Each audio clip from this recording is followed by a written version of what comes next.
Hello, and welcome to another episode of Expert Talks powered by InnoVint. My name is Lauren Heindel. I am the marketing manager here, and today we have Bertus van Zyl here with us. Welcome, Bertus. Thank you. Thanks so much for having me. Yeah, I'm very excited to chat with you today. Bertus runs winemaking across multiple locations, and he is leading the winemaking for the Farm Collective Group. That includes Tank Garage's experimental never repeat model to James Cole, which is more of a classic Napa focus where they're 100% DTC, and even his own personal wine brand that he manages called Belong. Today, Bertus will unpack how small winemaking teams can stay organized, make smart tech decisions, and preserve creative freedom without burning out or losing track of fermentation when things get crazy. So let's start with you, Bertus, telling us about your background and how you ended up here. Yeah, thank you.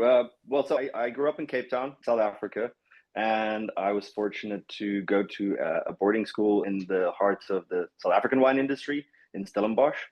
And so a lot of the alumni are in the industry, and I had some exposure actually in eighth grade through a wine appreciation course, which was kind of crazy, but very theoretical.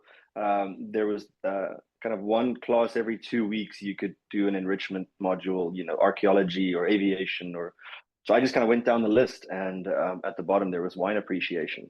And my dad had grown up in Stellenbosch. My family loved going wine tastings, and there was kind of always wine on the table. So I was like, oh, I'll check this out. Like this seems kind of interesting. And so it was very theoretical at first, and then the next year I did a wine making one where we actually went out and picked some grapes and saw it being processed, and I was kind of hooked from there. So I knew I wanted to be a winemaker from 15 and just Wow. chased it. So I went to the University of Stellenbosch, kind of the UC Davis equivalent, 4 year degree, and then ending up in Napa was, I always knew I wanted to do a harvest in Napa, but I very early on got an opportunity, a full-time job working for the Hess family's project in South Africa, and that was it is called Glencarlu, but they've since divested and changed their focus. But I came to Napa in 2010 for my first international harvest, and I just fell in love with the place, the energy, the people, and I was just very much drawn to it. And it's kind of wild if someone's ever been to Stellenbosch. It's a very similar climate and similar kind of vibe to Napa, so I felt very at home. But there was definitely like this youthful, like cool energy happening around that time, and so I came back, did another harvest in 2011, and that's when I met James Harder and the Harder family, and they are the owners of Farm Collective. And so I was fortunate enough to get a job offer, so I moved here full time almost 15 years ago now, Wow. 2012. And you've been with the Farm Collective since you moved here? Yep, yeah, since 2012. So it's kind of wild. Tank Garage was very much in its planning phase, Mhm. and so that we just celebrated the 11th anniversary. But I remember basically there were a couple of wines in barrel that were planned for the release of the opening party, and we're actually coming up on our 12th year, I think, because 2014 is when Tank opened. Mm-hmm. And so we had a couple wines in barrel, but just very much concepts and no idea how big or how wide the scope would be. Wow. That's so awesome that you could see something, grow from just an idea all the way through 14 years later. Considering you run winemaking operations for a couple of smaller brands, I'm interested as you've seen these brands grow, what sort of in your operations, in your workflows, what broke first as you scaled, and what did that teach you, and how did you kind of, figure that out? Yeah, I'll say, I think so. At the height of it, the Harder family and the Ragushi family had partnerships, and so before I even started Belong, I was managing four different wineries. We were doing about 60 something different SKUs every year, and it was across kind of three or four locations because we even had some offsite barrel storage we had to do. I think it was like the perfect prep for becoming a parent, as I'm sure you're aware, but kind of just running on low bandwidth Yeah. and having to do a lot. But I think just that scale and the challenges of I very much front of mind for me constantly was efficiencies. and just trying to figure out how to run things smoother and keep track of everything that was going on. The teams were always kind of small and nimble. That's kind of inherently built into how we run things. But yeah, I think the good part of that was having to train people as best I could, and then put a lot of trust in them. So I wasn't able to micromanage even if I wanted to, and so I think that has kind of stayed with my management style. But then I think what the breaking points were very much just the compliance side of things, and trying to keep track of inventory and barrels, and why are we off, like where's this barrel that we had in inventory, it said we had 20 barrels and now we can only find 19. It was how many capsules do we have, like where are they stored, I can't remember, we got to go find them. Those were the sort of like cracks that started forming was around, and the things that drove me a little bit to burnout, I think almost was that fact that you're just working off of like paper work orders, and like trying to keep people going with like 15 different tanks filled at the one location and 100 and something different fermentation lots every year. Kind of organized chaos is the best way I can describe it. Yeah, Oh, very yeah. much. And then what did you do to solve that? And how have you found yourself solving that today? Yep. So currently, our team Farm Collective is only responsible for two of the four that I used to manage. So there's a little bit less workload Nice. physically, but InnoVint, even when I was running all of them, InnoVint was really like a major factor. It was something that myself and the consultant winemaker that I used to work with, that we were pushing for, just in terms of the ROI of time, control, quality, like all of compliance was a big one, all of those things. And I had used a software in South Africa. I helped implement it at the winery where I was working at Glencarlu, but it was basically like a DOS-based system. So just Okay. full on text on the screen, and yeah, so I had experience from like a behind the scenes look at how these things operate. But when I saw InnoVint, I was like, okay, this is a really worthwhile expense for helping all of us. That's awesome to hear. Well, I love to hear how InnoVint changes lives in the real world. I mean, I had a similar experience. I went from using Winemaker's database when I was in production to using InnoVint at another location, and it just blew my mind because, Yeah. yeah, the time saving alone from not using Oh, paper work orders and having to do double entry on everything was just yeah, yeah. Just so nice. the integrations, like the seamlessness of things has been a huge help, I think. Yeah. Great. Now that you are, more mature in your role, you've been working with the Farm Collective for so long, how do you structure your day so you don't miss anything? Because I know you're like, even this morning, you were over there, you had to pick up some things, like you're all over the place. So Yeah, how do you always keep it's the days are pretty fluid. The one constant outside of harvest is trying to make drop off to school in the morning, and Yeah. making that happen. So my team will kind of get going here before I'm around. I'm still kind of a night owl. I think that's where I get a lot of my in those quiet hours post bedtime is definitely how I get a lot of work done. And it's the same kind of in harvest. At the end of the day, trying to get everything submitted and everything up to date, so that I can have my notes from from tasting all the tanks, and kind of sit with them and try to figure out what's the next day look like, and then having like a full AM work order routine completely laid out, so that I know everybody's kind of good until about lunchtime, which then frees up my time, because with Tank Garage, our sourcing tends to be kind of all over the state. We've gone as far north as Anderson Valley, as far south as Los Alamos, Santa Barbara, Wow. and kind of as far east as the foothills. From El Dorado down to Calaveras counties, and so I love spending time in the vineyards. I think like that's most of our decisions are made on taste. We're not really kind of a numbers based kind of harvest setup. So it means like time on the ground, footsteps in the vineyard. That's kind of crucial. And so having a system, having something set up where I can be out there with my iPad. Most places I have decent connection, but if there's a question that pops up, I can just like literally quickly pop on my laptop. answer a question about a work order element or whatever it is. But it just frees up all that time, and knowing that everything kind of keeps ticking along at the winery. And the same goes for production, for fruit receival, for all of Mhm. those elements. I don't have to be there, but yeah, kind of just knowing what's happening at all times, and having that real time snapshot has been super helpful to get my days going without feeling that pressure of like, okay, I have to go to the winery first thing and check in. I can be in a vineyard when it's kind of really nice and cool in the morning instead of 100 degrees. Very smart. Very smart. So, what I'm hearing from you is you've taken full advantage of the remote first mobile visibility into, what you can see on InnoVint, and Yeah. you've empowered your teams to, have the autonomy, and you've done the work beforehand to make sure that they can be successful without you micromanaging them, which is Yeah. awesome. Yeah, kind of key. We it's a little bit of sink or swim at first. It's a lot to digest and get used to, but I think when people pick it up, it's definitely a more laid back, most of the time more laid back environment.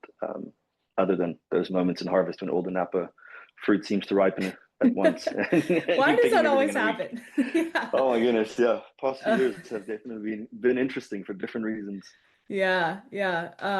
And that's what keeps making wine interesting too, right? No Yeah, year is yeah, ever the for sure. same. Some years are super early, some years are super late, some years just tend to drag on, and you're still Oh, crushing fruit on Thanksgiving. oh my goodness. I know. Who knows what we have this year? The past few cold weeks, Yeah, which I'm yeah. very grateful for, Mhm. to not have to think about. Those everybody started grumbling and mumbling about July harvests, which still might happen for some warmer places. But yeah, I've only done it. I've there was one harvest that I picked grapes in July, and then the next year I dropped the block that made me start harvest in July. Yeah, the block was not forgiven. Well, that's a perfect segue into my next question here. So thinking about Tank Garage, they never repeat a wine, right? That's the Yes. whole brand. That's what you guys, plant your flag in. How do you manage inventory and production planning, and, how do you plan essentially when every batch is different? You don't use the same label twice, you don't use the same like varietals twice sometimes. So I'm Yep. interested to hear, from your point of view, how that Yeah, gets. it's kind of a wild it's a wild, crazy kind of ride that you get on, but it's so much fun. We will work with the same growers, the same vineyards, some years, and try to get some continuity of us learning blocks. But what we try to do is try to ask questions of like, how else can we make this wine? What else haven't we tried in terms of an extraction or a process, or maybe it's a sparkling red wine or something kind of crazy. So so we have a little bit of continuity year to year in terms of grapes, but then in terms of like the back end side is as you said, kind of a lot to try to keep track of. But I think that's the key with like working in these smaller wineries. It's smaller teams. There's less layers, in terms of like corporate structures that we have. So it's basically myself and the GM, and then there's the owner, James, on top of that. And so it's basically James and Ed coming up with all the labels. And sometimes they'll pull in an artist. Um, they'll kind of get some direction going, and so there's a lot of back and forth, but there is the very direct channels, and so we have kind of a living shared online Google sheet that is our production plan for the year. And because Tank is also 100% DTC, it means that we're doing somewhere in the range of 20 to 25 different wines every year. And because we're running the club 4 times a year, so those are all unique offerings. And the smallest production sometimes we'll do a single barrel blend, which is kind of reserved for when we have pickup parties and garage parties and things like that. But then our largest production is about 800 cases, which is our rosé. But generally speaking, it's about 300 to 400 cases per wine that we have to keep track of. And there's obviously like thinking about price point, because you want to give sort of a consistency to your club members in terms of their offerings. But there's a lot of communication back and forth, and kind of the beauty of it is that even up to about a week before bottling, we can still make changes. Rarely can we make more because at that point it's blended and sometimes almost filtered. But you can choose to bottle 50 cases left if you're like, oh, you know what, like something's not moving the way we wanted. Like we can pivot and push it into somewhere else. But definitely just very clear lines of communication is key at first, and then we have a structure in place where we joke that harvest is more for us. Like we have clear guidelines and places we want to get to, but very often we don't know where that wine's going to end up that we're making. And so there's a lot of freedom in harvest, but then the closer you get to making those blends and coming up with the labels, that's where it's a lot more of a team kind of environment to do that. So James and Ed will basically come up with a concept and be like, hey, I have an idea for like this label, this vibe, this imagery. What do you have in the cellar that can hit that kind of style? Or other times it's us making something delicious and saying like, hey, you guys should taste this. And that sets them off on their creative journey to make the labels. So it's not like one set way, but in that same way, I think of being here so long now and just operating in that organized chaos kind of environment has it kind of preps you for staying nimble and yeah. But I think as a winemaker, you know, it's also really important, I think, to have those clear lines and to know what is depleting, what's moving, what styles are working for consumers. Because I think so often you can find yourself in an echo chamber if you're just in the winery with your team and not so involved in the sales side. Yes, definitely. And it sounds like such a fun place to be as a winemaker. Every year you are kind of given free rein to experiment. And I know that, you know, in a lot of places they'll be able to experiment with one lot or they'll be given a little bit of leeway after they've done their years of proving that they can make the brand wine, you know, over and over Yeah, again. yep, So, yep, for sure. And it's yeah. also interesting because we do have similar to that, you know, we have James Cole where the Yeah. margin for error is so much smaller and you know the cost of fruit and you're working with, you know, places like Stagecoach and other mountain grapes in your own estate that you've put all the time and energy in farming, you know, there's just less room for that creative, you know, like asking the what if questions and trying to answer them. But then with Tank, like you said, having that ability to go outside of Napa and be sourcing, you know, oddball varieties, things that most people might have international experience with drinking, but rarely making. So I think we've worked with over 50 different varieties Wow. just with Tank, and so it's been so fun to really kind of look outside the box there. Yeah, sounds like it. Um, so you mentioned that you are using Google Sheets, you're using InnoVint. I'm wondering if you're using the costing module on InnoVint to help with that margin pricing. Yeah, yeah, we do have that. We're working with a fractional accounting Nice. type Yeah. setup, so we have other accountants looking at InnoVint. We Hmm. have our compliance people hooked up to InnoVint, so Great.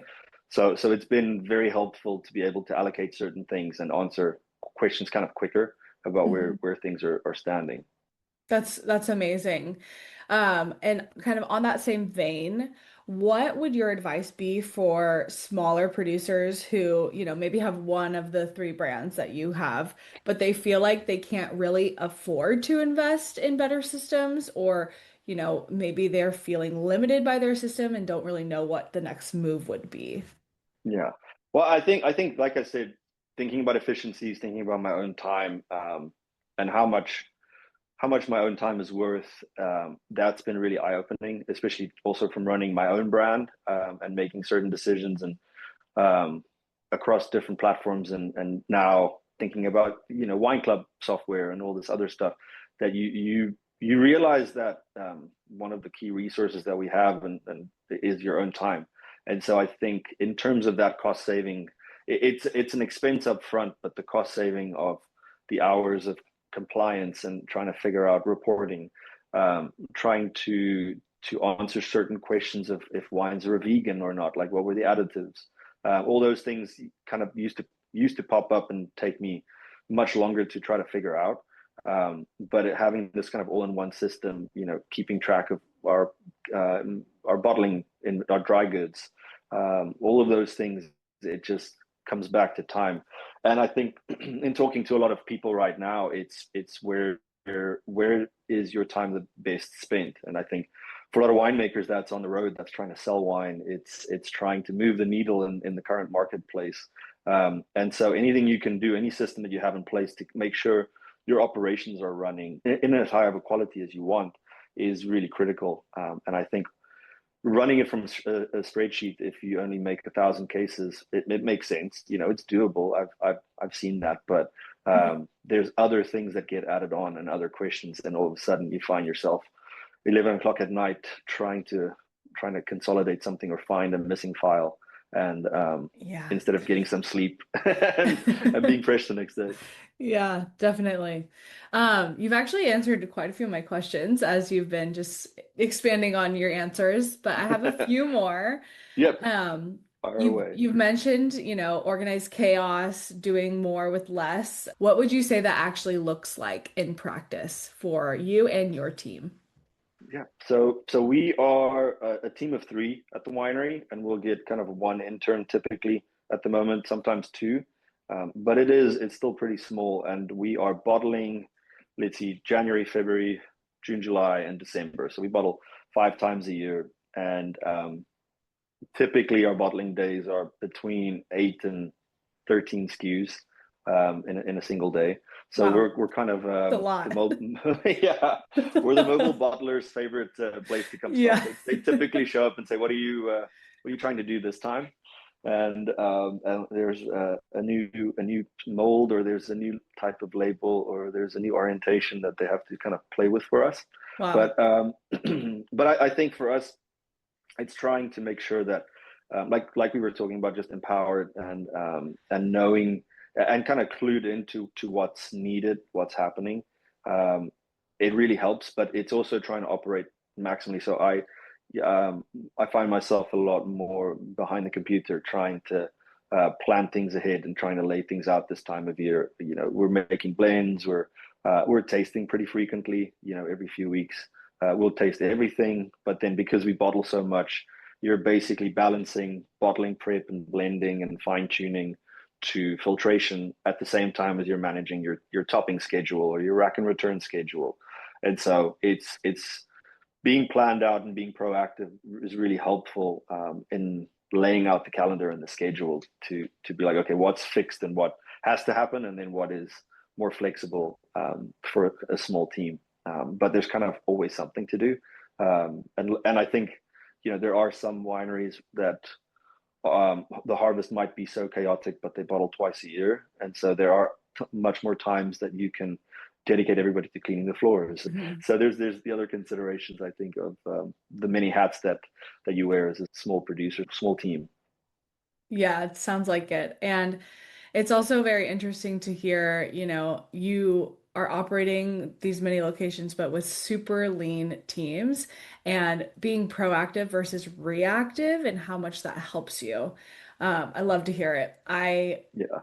I try my hardest to be as proactive as possible, and when I am, things are so smooth. So So much smoother, so yeah, much yeah. simpler. Okay, my last question for you is what is one thing that you wish you'd adopted sooner? And maybe that's, earlier in your winemaking career when you were doing harvests, or, even here while you're managing James Cole and Tank Garage and Belong. Um, and then what's one thing that turned out to be kind of overhyped? I'm interested in that too. Okay. Well, so the earlier adoption, I think, is definitely like something like InnoVint was very helpful.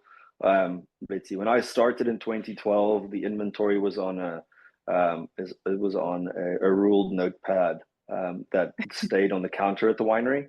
Um, so I've seen a lot of the evolution because I was part of the evolution, I think, of trying to change that. And so yeah, just automation, I think, is a big one.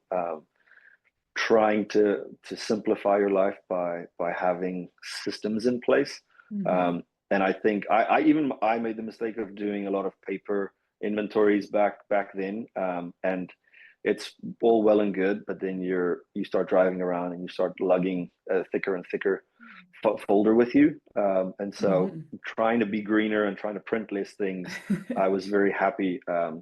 And for a few years, I was running everything just off an iPad with the little keyboard, which is Wow. doable again, but I'm so much happier having an actual computer, Yeah, actual laptop. Definitely helped my life a lot that's more. good. Yeah, and then in terms of I don't know, the hype element, I think we're kind of in this technology age, with AI, with everything going on. So there's all these newer things that are coming out that are touting, you know, solutions for all the things that you can almost think of. But I don't know. I think hype is a tricky one. I think one of the things I put a lot of energy in the early days was Twitter, but that was before it changed hands and changed into X.